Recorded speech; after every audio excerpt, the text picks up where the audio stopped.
1:02 in the morning. Had a 8-hour shift tonight, so that was fine. All nice and dandy. Didn't get too wet, didn't get too cold. It was an okay night. It just kind of dragged by. Construction Stories, part 53.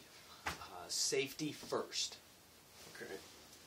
So, we get these little newsletter things, sort of, every month or week or so, I'm not sure, in order to keep us up to date on what is safe and what is not safe and stuff to work on.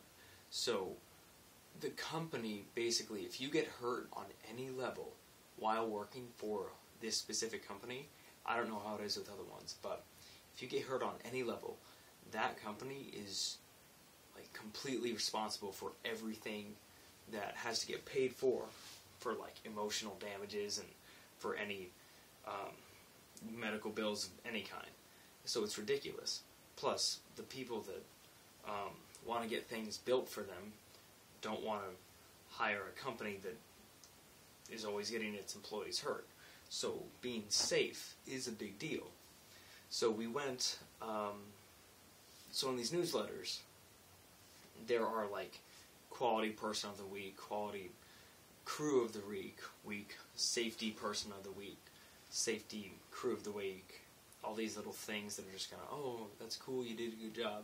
And it's funny because there's a lot of people on the job, but there's not that many different crews, and everybody knows everybody, so it kind of ends up just kind of cycling through the people, so it's just kind of funny that way.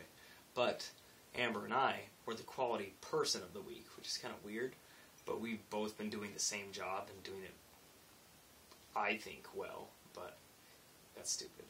But we've been doing the same job, so for some reason they just picked both of us, and the quality person of the week is allowed to go to the foreman's lunch if they so wish. And so I think that happens either weekly or monthly, I don't know, I forget.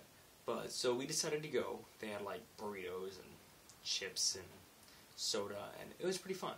But they went through some safety things, and it was just kind of cool to sit there and watch all these guys that are like supervisors and directors and things, and they're just talking about like safety and how we can make it safer and what's wrong with this picture and how can we fix that. And it was just kind of snazzy because I'm just sitting there like I'm not going to talk because I'm just a lowly laborer. But I did talk a few times, but that doesn't matter. But it's just interesting because usually in situations and companies like that, they're like, yeah, be safe and stuff. We don't want to get, billed for you not being safe, whatever. But these guys were actually legitimately like, how can we fix this? And it was just cool to just sit there and see these guys that were kind of genuinely concerned about people's safety. And so that was just neat. And also, they talked about the difference between day shift and night. They're like, yeah, the difference is like day and night. And it was stupid. But during day shift, there's a lot more people, a lot more crews, and so there's a lot more conflict. And why am I so croaky? There's a lot more conflict. So people will argue and just like clash against each other and just knock sparks off and just make big deals out of things that just shouldn't be big deals. And the guys on night shift all know each other and they all know what's going on. So they're all like, yeah, sure, you do that. I'll just go over here and do this while you do that. And the other way around, yeah, I can do that for you if you want. And so like during night shift, we're like, hey man, here, I'll help you up the ladder. During day shift, they're like, push over the ladder.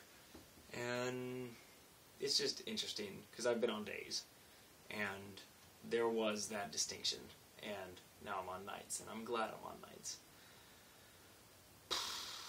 I'm going to go take a shower and go to bed. I hope you have a wonderful night, you illustrious individual. Good night.